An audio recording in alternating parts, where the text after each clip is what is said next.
What a lovely morning here. Thank you, Yazin, for the warm welcome. And I think the earlier panel set an amazing context of what's going on here in the UAE and what sustainability really means in the practical sense. And this interesting discussion that we have here today is more about farm to market. It's always nice to say, let's grow local, food security, support local farmers, support organic. But how do we build this pathway from the farm to the market? I'm also a small farmer in India, and I've burnt my fingers and literally got my hands dirty trying to get the organic system up and working. So I've faced the challenges, I would say, in first person. So we have an amazing set of panelists here. Melissa, who's the professor and the dean of the College of Agriculture in University of Dhaid, very, very well versed in the organic ecosystem, specifically in the wheat production. So she's going to give us some insights on the wheat aspect of it and how the organic agriculture can actually work and how academic interventions can actually help in scaling organic agriculture. And then we have Sahil Majeed, the technical manager from SGS Gulf. Sahil, thank you for being with us here. Sahil has done a lot of work in certification in terms of the organic farm. So what does it really mean to be organic? I know there's a lot of effort that goes into making a farm organic, maintaining it to be organic, and a lot of times consumers don't really understand what really goes in behind the scenes, and most of them think organic is just a sticker. So through this panel, we'll do a bit of a deep dive and look at what's the journey from an organic farm to actually reaching the market and explore that conversation. So Melissa, if I could start with you. You've been actively involved in specifically the wheat cultivation. You bring an expertise in that region. So how do the government farms in Sharjah, because we spoke about UAE growing wheat here, it was news that went quite viral, and a lot of people were curious about how do you do something like that in an arid region like UAE. So can you shed some light on how do government farms, specifically here in UAE, manage to be organic and manage to get that kind of yield through organic farming? Over to you. Thank you. It's really nice to be here. It's my first time to the farm and I'm really happy to be here. So to answer your question, in Sharjah, the Sheikh of Sharjah, His Highness, has developed a number of organic farms. We have the wheat farm, which is about to harvest its, I think, third crop. We also have the dairy, and I'm sure everyone's heard of Malayha milk. It's the most delicious milk, and that's all organic. And we've also got the goat farm, we've got the poultry farm, Philly Poultry, and we have the beef farm as well, and the keras fruit and vegetables, and that's about it's a huge amount of area under greenhouse technology. And there's a lot of actual research that's going into that greenhouse technology to decrease the water use by 90% and the power use by 90% through different ways of doing the cooling. But anyway, back to your question. One of the things about all of these government farms is that the aim is for circularity. So using the waste or the leftover wheat to feed the animals, and then the manure from the animals to fertilise the wheat. But the demand is so high in Sharjah for the products, and so the demand has really outstripped the ability of the farms to develop enough, to have enough compost, to have enough organic fertiliser. And one of the things I'd really like to see happen is a government composting system. In Australia, I used to have something in my backyard where I would put my fruit and vegetables and turn that into fruit and vegetable waste and turn that into compost. But I think it's a highly possible innovation, especially around the Al Dhaid area, to have a government composting system. And the last panel spoke a bit about research. So we are actually developing a research project at the moment to try and, at least within the university, to develop composting. We're about to get an experimental farm that's under construction at the moment in the university. So we're looking to develop compost to improve the soil of that farm before we start growing things. interesting. So the circularity is the key aspect, and it's interesting to note that the demand outstrips the supply, and I think we have to keep up, right? Because once you start being organic, you cannot switch to other types of soil nutrition. So you have to also find a way to ensure the compost quantity is maintained and plowed back into the soil, right? So, Sahil, if I can come to you, you come from the background of organic certifications. Now, a lot of us, I would say, as consumers, look at the label organic without really understanding what it means and what goes behind it. So, can you help us understand what exactly is an organic certification and how does it actually help a farmer? Is it counterproductive? Does it lend the product to be more expensive, so make them uncompetitive in the market, or does it actually help a farmer gain better access? So what's your point of view on that? First of all, thank you so much, guys, bringing me here, and it's a wonderful farm. I have heard about it a lot of times, but this is my first time to visit, actually. Since also Emirates Bio Farm has been certified by SGS for organic farming since very long time. I think one among the first champions in organic farming, and we had very interesting projects with Emirates Bio Farm, collaborative projects as well. So again, coming back to your question again, see, certificates are the currency for trust. Okay, so when the certification for organic started in UAE, before that, the situation or the scenario was every random person was selling the product as organic, and people were buying them, paying high amount of price, and people were just looking at some random stickers, like you said. So any sticker which mentions green color, we call them greenwashing. A green color with some kind of organic in nature meant organic for them. So this created a lot of fraudulent activities. A lot of farmers who put their actual inputs, their actual effort and sincere thoughts into it were suffering. They were not getting the value because random products were sold as organic, and retailers and wholesalers and even consumers, they trust these stickers. So this is where when a country like UAE takes initiative and the ministry has decided to have a scheme which certifies organic products and farms, makes a difference. Because people trust the government here and their initiatives. They know that whatever the schemes that they bring, they have genuine controls over it, they have proper vigilance over it. So once it's a government-led initiative, this brings a lot of value to the product. So by certifying to organic schemes and by certifying to the system, the farmers first of all attain value for the products, because now they are certified for a approved organic scheme, which makes the system more transparent. Because for wholesalers or retailers or even all the other parties who is involved, they are not allowed to sell organic, first of all, if it's not an approved scheme. I'm not only talking about UAE organic, it could be USDA, it could be EU organic. So there are certain schemes which are approved by UAE. So this makes the supply chain and the value addition more credible than believing in the sticker.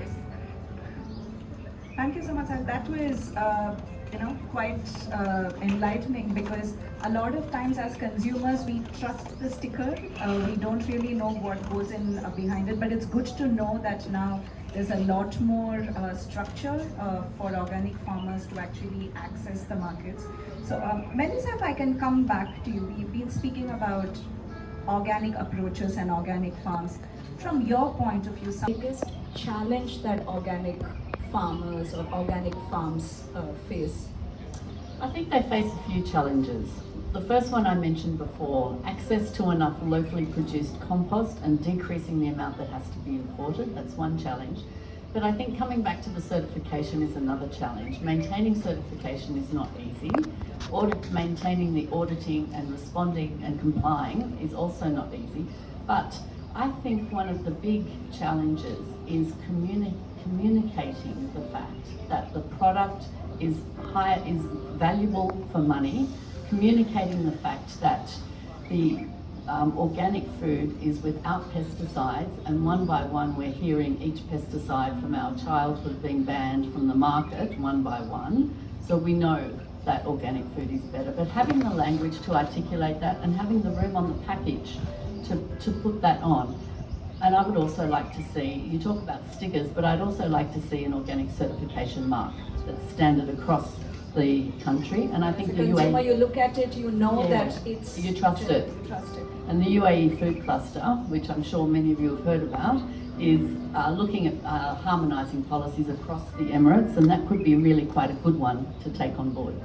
Thank you so much. So that makes sense in terms of not just having the certification, but also the awareness around the end user knowing that, okay, I'm genuinely paying something for the mark that's there and that's recognizable, that you know that is validated. So I think the food cluster is already working on that, and most of us, I think, would be part of that process.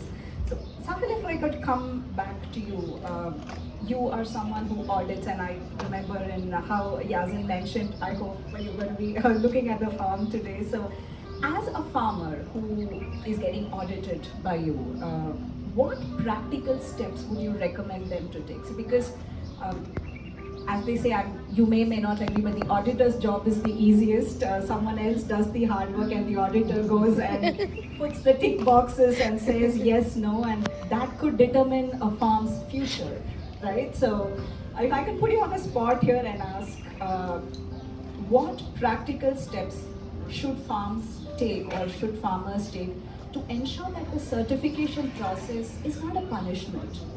Because when they are, not too many people take to farming. Farming is a tough industry to be in. It's a tough job to do. You leave behind your corporate offices and you're actually working in an atmosphere which is not very comfortable. You're not always in air-conditioned environments. But what is your tips or advice to farmers who are getting into the certification process from the point of view of an assessor? With respect to the farmers, what makes the real challenge here is that awareness and the knowledge and the know-how of farming is already there for them. But the problem is that how well they know about the transparency of inputs and what are the certifications required, or what pesticides are not allowed to be used, or what is the conversion rate of a land, or these kind of informations. They are there in the standard, they are not much talked about in the normal farming circumstances as such. So this awareness is first thing I would recommend to have a farmer, and understand the requirements carefully. So once you understand the requirements carefully, the exam will not be tough, because you already know. And you don't have to be afraid of the auditors once you know the requirements. Okay. So it's very simple, it's a simple plan, and there is a standard, and based on the standard we have planned things, and based on the plan we are doing, based on the activities done, we are checking. So we are not checking anything out of the box here. So if you understand the plan and you do according to the plan, you don't have to be worried about getting audited and getting not certified. The problem is when the certification body, or when the company who is, you authorized for them to be audited, they come and don't find the plan or the activity. Then you feel panic, and then you come to a point where you say that auditor is asking a lot of things, and this is getting derailed. For certification purpose, it's very simple. It's the input that you have. You should have a very good transparency on your input. You have to have the credentials of what you are going to input in your farm, the organic certificates for the inputs, then soil, then water. These are the main criteria. Then after that, you come to the farming activity itself. There is segregation of non-organic to organic farming. There is storage, and there is distribution networks all involved. Apart from that, traceability is a big chapter in organic certification, because you need to understand that without proper traceability, we will not be able to establish that this particular product has achieved the level of degree where we can say that this is organic. Because based on our certificate or our report, people are going to need it. And organic consumers, they are very serious about what they eat. Even why they pay this much price more, or why they select this product, is because we entrust them, saying that they are not being used for pesticides or any other materials. So when we are giving a certificate, we have the responsibility to make sure that it's 100% organic. And this country is very vigilant, and testing and market surveillance is very, very active with the ministry. Ministry takes samples, they test for pesticides, they test for heavy metals, they test for microorganisms, and they recall the product. So the struggle that they face with the auditors is to avoid the price of recall tomorrow. So this is exam, or like an exam. So once you pass the exam, you have level of degree of product value is achieved. Thank you, Sahil. So are there awareness programs, structured awareness programs that actually help organic farmers or aspiring organic farmers to be prepared? Yes, we do provide public awareness programs, not as a training. We do engage our consumers, our customers. We call them to our premise, and we provide a free training session to make them understand the basic requirements, what do we expect, and how the expectation of the auditor has to be transcribed into the farm certification process, etc. Thank you so much, Sahil. So, Melissa, if I can just extend that question to you. Is there something that farmers can do working together to actually achieve this certification or make the whole process easier? Because we all know that this is not about competition, it's about collaboration. As more people get together and understand how things have to be done, it is a community benefit. So from your point of view, do you see a potential in small farmers or aspiring organic farmers or organic farms actually coming together and working on this together? Certainly I do. I think everyone knows the value of farmer lobby groups and farmer collectives. And in Sharjah, the Department of Agriculture and Livestock is doing a lot of this. They are doing what I would call extension, and so bringing small farmers together. They give the farmers the wheat seed, and they give them the support in growing that. And so they're creating this network of local farmers, and I don't know, but I assume that they're going to support those local farmers to grow the wheat organically, because if they're going to take the wheat back to their wheat processing system, it all has to be organic. So then that also adds to the fact that Sahil mentioned about traceability, right? So when it is managed through a community, or if it's managed through an entire traceable process, then the person who is buying it back also knows where it's coming from. So Sahil, if I can ask you, once the farm or the farmer passes the exam and gets the certification, how can they benefit or strategically use this certification to expand their sales? Because at the end of the day, as even in the earlier panel was discussed, is profit is important. It's not just about being certified organic and then your product sits on the shelf where the cheaper products move. So how does this actually help? How can they take it once their certification has been achieved to expand their sales and actually secure more stable contracts?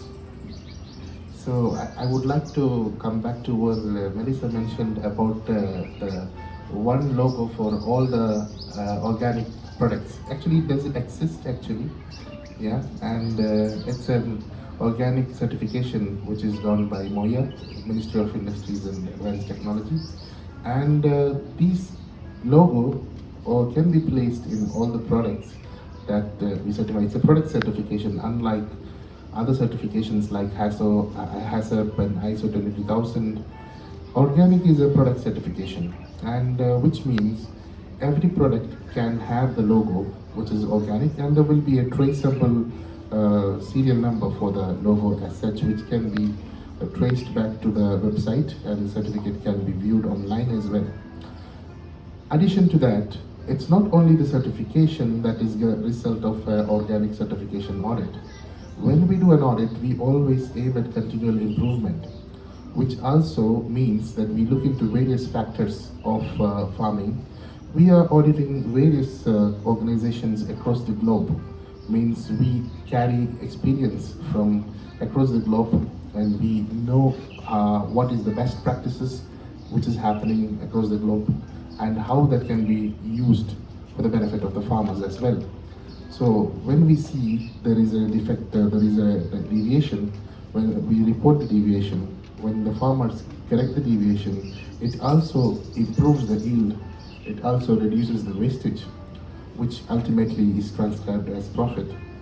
And reach of the market, some companies like SGS certification, when it is done for organic, means you will have access to bigger markets. For example, retail markets, retail giants like Carrefour or Spinneys or some of the major retailers here, they look for credible certifications. Means they don't want to get the products in their shelf and then have a problem of recall, which will have an effect on the trust of their consumers. So they always look for credible certifications where they have, where they can trust the certificate. So your organic certificate is going to make your product reach further into the market, further deep down into the market, where consumers go frequently for shopping. And when you sell more, that means you can scale more and profit more from it. The certifications actually help the farmers or the organic farms basically get that shelf space and the trust of large retailers, so it ultimately helps them reach the consumers and achieve the scale that they need to, right? So you've seen cases where it's actually helped. Yes. Actually, one of the cases which I've, as Melissa already mentioned it actually, for the Maliha milk, it was not the shelf life, the shelf space was the issue. We were not able to, the organization was not able to fill the shelf. Before filling the shelf, it was taken off from the shelf. Such was the trust achieved by the product in the market. So, the impact that Maliha has made, also you can think, people know now about organic and it can be grown in the market, it is really possible. One of the fellow who met me in one of the conference asked me, do you think these organic products can be grown in UAE? Is it a hoax? Because UAE is just a desert. And I said, come with me, my friend. I will show you many places where it's green and organic. This is the trust that people have to get.